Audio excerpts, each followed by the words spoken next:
What's up, guys? Welcome to the vlog, whatever, gig log, whatever you want to call it.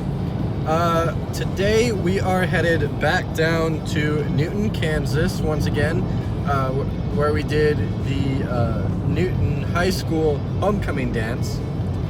So the same town. I'm working for Adam Akers Group production company that we're doing a Blues, Brews, and Barbecue show.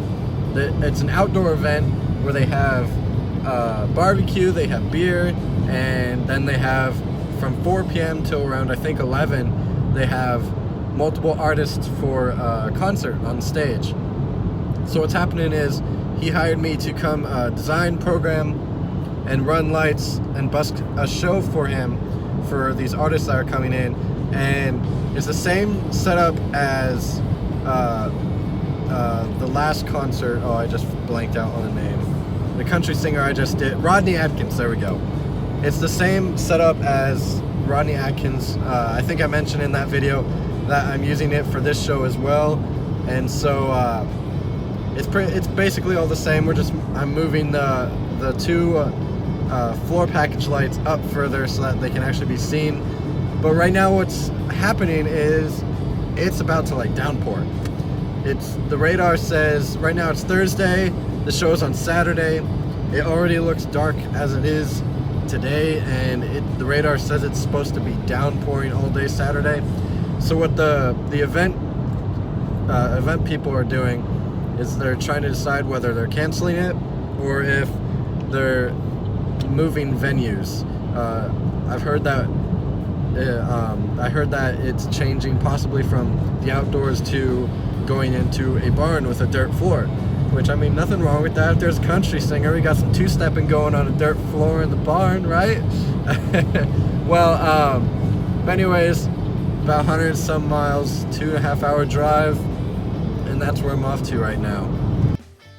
Now, what's also happening at the same time as this show, I believe it starts Friday. DPG, Douglas Production Group, who I worked for on the Rodney Atkins show, they actually have a show in Wichita called Blocktoberfest. I guess it's a block party or something. But I can't be at the Newton show and the Wichita show at the same time, and so what I did is I designed the stage, I programmed everything so that we can have a rig, the exact same rig at the Blocktoberfest in Wichita, and the exact same rig at the Newton show, the Blues, Brews, and Barbecue show, both going at the same time with the same equipment, except I was already hired to go to Newton before I ever got told about the Wichita show.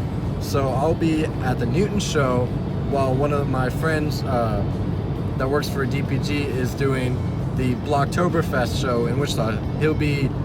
I put my show file into the console there, and so the file is saved in there, and so he'll be busking the show using my show file while I'll be in Newton using my show file, the exact same show file basically, with a little bit different programming in Newton on Blues, Brews, and Barbecue.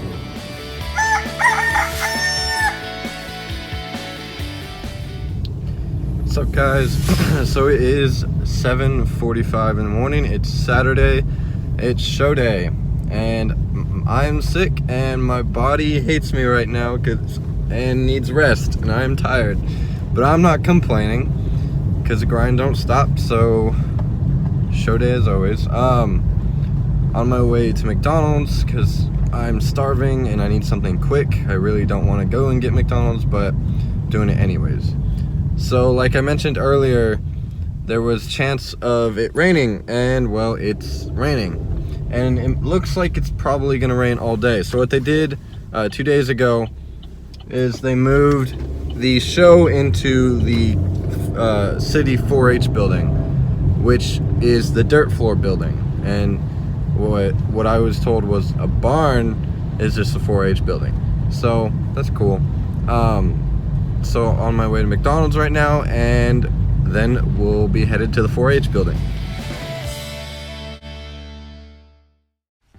Showing up at 8 a.m., our first look is that all the gear has been loaded in the night before, and the event staff have gotten 2 trailer stages loaded in onto the 4-H building, which is all dirt floor.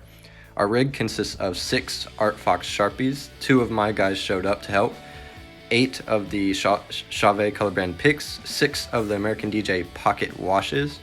All of this is controlled by our Camsys MQ80.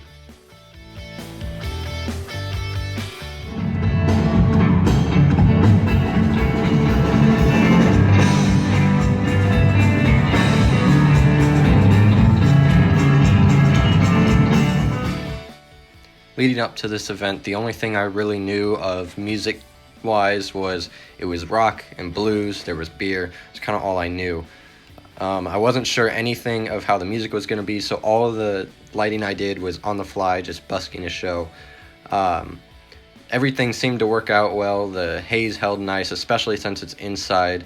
The gobos on those Art Fox Skybeam 5Rs is what they're actually called, look great, and I finally kind of figured out how to use those Chauvet color band picks.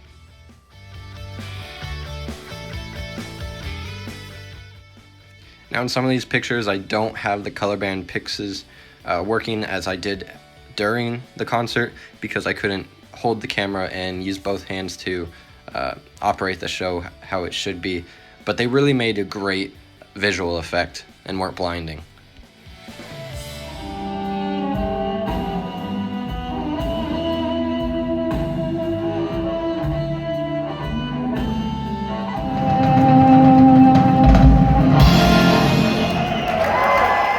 So we are back at home base at the apartment, and that show was fantastic. Doing Blues, Brews, and BBQ is their second year, but it's always a fun show personally to me. It's real fun to do. It's chill. We set up at 8 a.m. Got the whole stage and everything done around 2:30ish, so the band could sound check. And the first opener was at 4, the second opener was at like 5 or something like that, and played all the way until I think 7 was the headliner, which was Big Damn Band or something like that. It's in one of the pictures in this video. But those color band picks looked really well, as you can see right here. They made an awesome visual effect. So if you watch my last video, the Rodney Adkins, I complained that I couldn't figure out really how to get them any dimmer, and they were just blinding and destroying the whole look of the stage. That was my fault. I could have done a little more research, I guess, but I didn't add a virtual dimmer like I wanted to where I could dim them and make them how I wanted. But an alternative to that is what I did is, if you're familiar with Camsys, you'll know what I'm talking about. If you go into Camsys, you select your light and you select your color palette.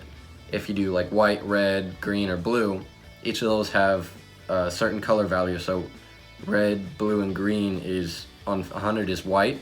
And so what I did for white is I just turned each of those values down 50% and did the same for red. So red was at 100, just turned it down to 50%. Green down to 50, blue down to 50, and any other color that I made, if colors had like 26% green, 50% blue, 10% red, or something like that, I would all bring those values down half so that the color would stay the same, the intensity would just be down. This really worked well because it would give me the same look, do everything I wanted, but be bright enough to where it was visibly, you could see it really well, but it wasn't blinding you. It wasn't taking away from the stage. As you can tell in this video and in the picture, it really added a whole nother level of visual effect to the lighting. So what was different between this year and last year is the stage was kind of set up in the similar way. There were just different fixtures. Instead of Chauvet Q-Spot 460s, we had the Art Fox Skybeam 5Rs. The whole stage really was roughly the same, but I programmed everything different. And as you can see by this picture, there are 4 Chauvet Q-Spots on the first truss for the front lighting. And what this did was really gave the stage some depth by throwing gobos on the back wall of the stage. It gave it a lot of depth compared to having no wall behind the stage. I wasn't able to use the Q spots. So when they changed the location, they changed really how the stage would look, because there's no wall. So what I had to do is I just struck down the Q spots on the first truss and just couldn't use them, which kind of sucked, but I found different ways to kind of fill the stage with the washes and whatnot. So this wraps up the video and wraps up this year's Blues, Brews, and Barbecue. It's always a fun show for me. I love going to it. I'm always looking forward to it. So I can't wait for next year. It's already scheduled, same weekend next year. So I'm planning on doing that. If you're not already following me on Facebook, go to facebook.com/ontracklights and give my page a like, follow what we're doing, and also don't forget, we now have a Instagram page for the business. Also, if you go to Instagram, search just On Track Lights and it should pop up. And why don't you shoot a follow to that Instagram account, so you also can see what we're up to and what's going on.